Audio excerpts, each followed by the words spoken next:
vai mostrar para a gente o seu museu, vai contar um pouco da história. Sim, eu quero apresentar para vocês então esse museu que tem a ver com a história de Guaraciaba, com a história da minha família, e a gente vai iniciar aqui com peças antigas que a gente chama de... é o antigo, vamos dizer, museu do ofício, né, que a gente poderia dizer, porque são ferramentas de trabalho que eu, quando criança, eu cheguei a utilizar várias, eu vou mostrar para vocês. Então, considerando inicialmente ele será um museu virtual, e a minha intenção é que todo esse material seja doado para o município de Guaraciaba, desde que tenha uma lei municipal.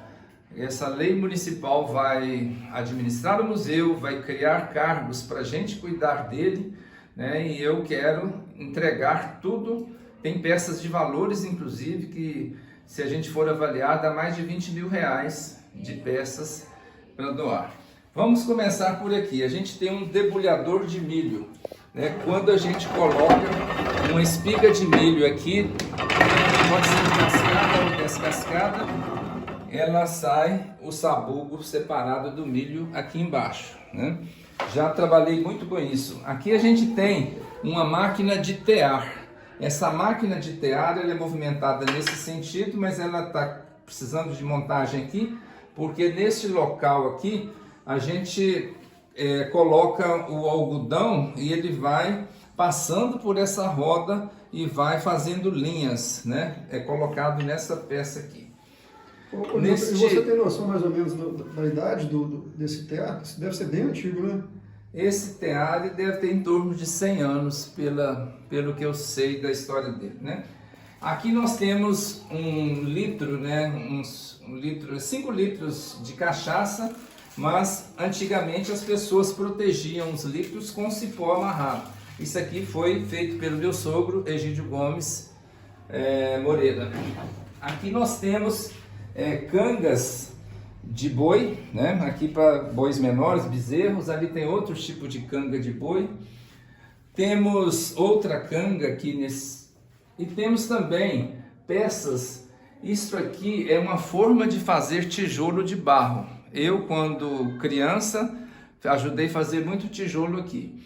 E a forma de usar essa peça, ela é enchendo de argilha, né, molhada aqui nesse espaço, vinha com a régua passada assim, formava o tijolo, levava, virava no chão e depois colocava tudo em pilha e colocava fogo, né, para que ele ficasse tijolo cozido. Então trabalhei muito com isso. Temos ali rodas de água para tocar moinho de fubá, que era ligado em uma outra roda que a água tocava, né? Temos pás de pegar fubá em moinho. Nós temos aqui uma máquina de somar muito antiga, mas tem uma boia de cobre, não se fabrica mais, hoje é tudo de plástico. Nós temos uma roda que tem uma lata cheia de furos em volta, que foi usada para ralar mandioca. A minha mãe, no passado, fazia polvilho para vender lá na Barra do Turvo. E eu ajudei muito a ralar mandioca. A gente colocava um eixo, tipo um debulhador de milho mesmo, mas que rodava aquela roda e outra pessoa ficava com a mandioca para fazer a ralação. Ali nós temos também uma cabeceira de uma cama que foi da minha avó. Era muito interessante, eu guardei a cabeceira. Mas a cama, infelizmente, nós perdemos. Temos ali uma forma de fazer queijo de madeira, que também foi utilizada pela minha mãe. Eu ajudei muito também a trabalhar com isso. Aqui a gente tem outras peças diversas que eram utilizadas. Isso aqui é um estilo de chave, né, de tocar algum parafuso, alguma porca, coisa nesse sentido. Antiga também. Temos aqui cabides, né? Tem mais de um cabide antigos. Esses cabides devem ter mais de 60 anos, né? Estão aqui guardados. Temos essas peças que eram utilizadas para travar porteiras, né? Tinha esse gancho, encaixava em uma peça para a porteira ficar fechada. Aqui a gente chama isso aqui de picão né, que é para furar pedra. Temos um outro tipo aqui, né, de picão também.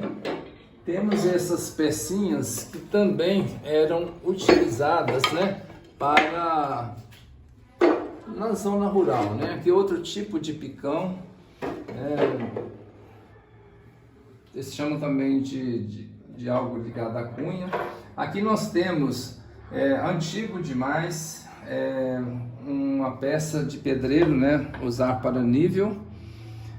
Temos aqui rodinhas, essa é roda de arado, que era utilizada para arar terra. Temos esporas, para que o cavaleiro esporasse lá os cavalos, né, fazê-los andar. Isso aqui é peças de selas, né, de cavalo também. Temos tesoura de cortar a crina do cavalo, antiga, foi do meu avô, que eu guardei. Como é que é o nome do seu avô? José Lourenço de Andrade. E aqui nós temos esse estribo, né, onde a pessoa que estava montada a cavalo colocava o pé. E temos aqui algumas argolas, algo nesse sentido. Isso aqui também era uma peça pesada, muito pesada, para ficar, né, prendendo, né, o cavalo de charrete, principalmente, que ele era voltado. Aqui nós temos duas peças que eram muito utilizadas para cortar arroz. Eu ajudei muito a cortar arroz na infância, não tanto, né, como meus irmãos que ficaram na zona rural, mas eu ajudei também.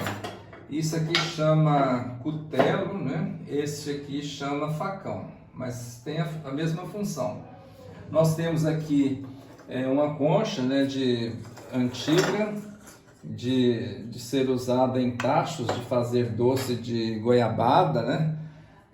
Fazer tachada fritando gorduras de porco, né? Fritando carne de porco. Aqui nós temos uma peça do engenho que é chamada de puxavante.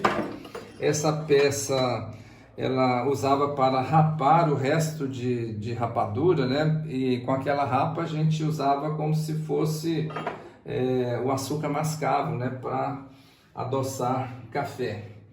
Temos aqui trados. Isso aqui é tudo manual, que não tinha essas furadeiras elétricas. Colocava-se um pau aqui, algo nesse sentido, para rodar, e furava inclusive madeiras, né, de espessura bem maior, tudo na força do homem. Aqui temos uma escumadeira também, que era utilizada, né, na fritura de carne de porco, em tachos, né? Aqui já é uma outra peça de pedreiro antigo. Temos uma balança aqui, muito diferente, hoje a gente não tem mais. Ela é uma balança em que se pendurava a galinha de um lado e o peso do outro, né? Aquele, conforme o peso, media-se o peso lá. Nós temos aqui, essa peça aqui era usada pelas damas, né? Pelas amazonas que montavam a cavalo, era onde elas apoiavam o pé nas selas, né, de cavalo. Temos também isso aqui, que era utilizado para prender as pedras de moinho, né? Porque aquela pedrinha de baixo lá, uma era fixada aqui em cima, que ela não tinha jeito de rodar, e a outra girava em cima. Aqui a gente tem também essa ferramenta que a gente chama de... um estilo de um picão, mas era para furar, né, pedra e também o próprio chão. Aqui tem uma outra peça parecida. Eu tenho esses nomes todos catalogados em computador com a função cada um já. Só que na minha memória não tem o nome na hora para poder falar para vocês. Aqui a gente tem uma tábua de fazer pastel, né?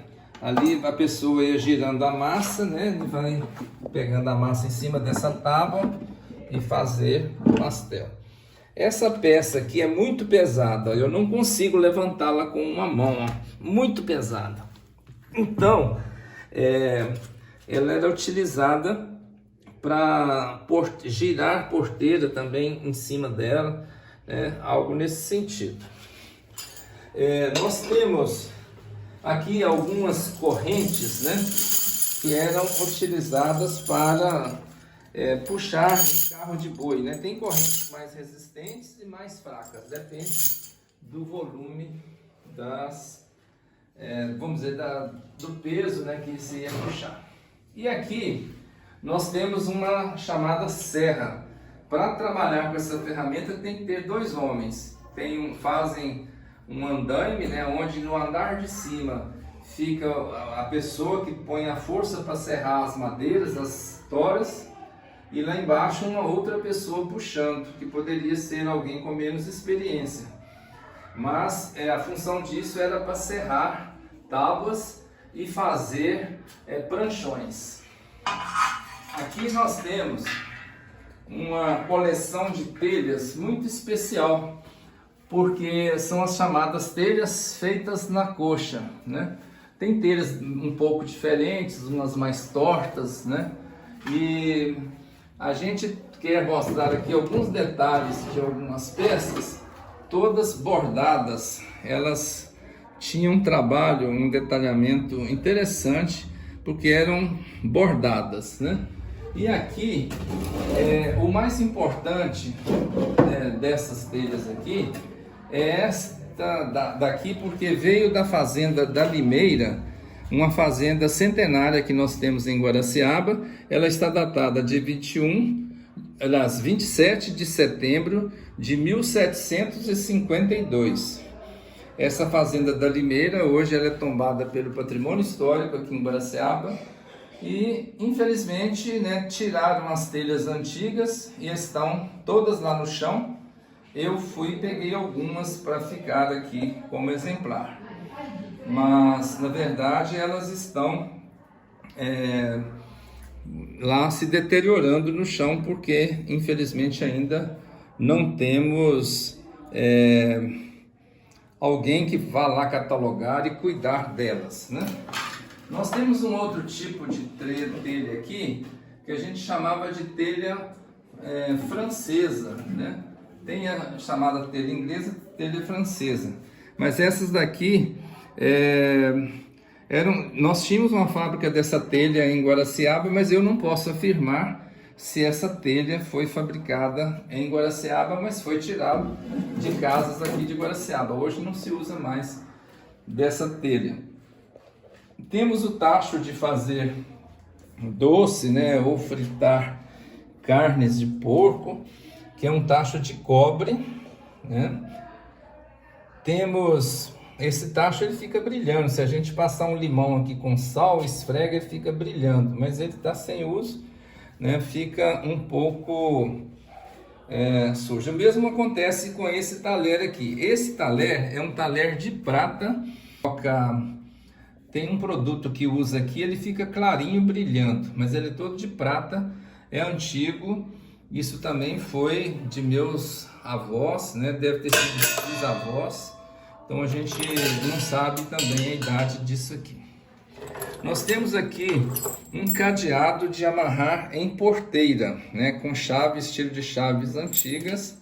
Isso também foi da casa dos meus avós. Temos aqui uma máquina de cortar cabelo.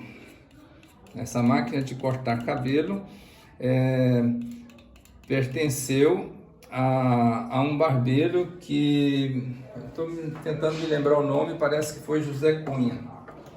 Aqui nós temos uma lamparina que era utilizada para iluminar as casas, né? As chamadas candeias, não tinha luz elétrica na época. E essa turquesa aqui é uma turquesa muito especial, foi doada pela professora Guainubi, né, já falecida. Era uma pessoa muito querida, falou assim: guarda para o seu museu. E muitas peças minhas são peças de museu.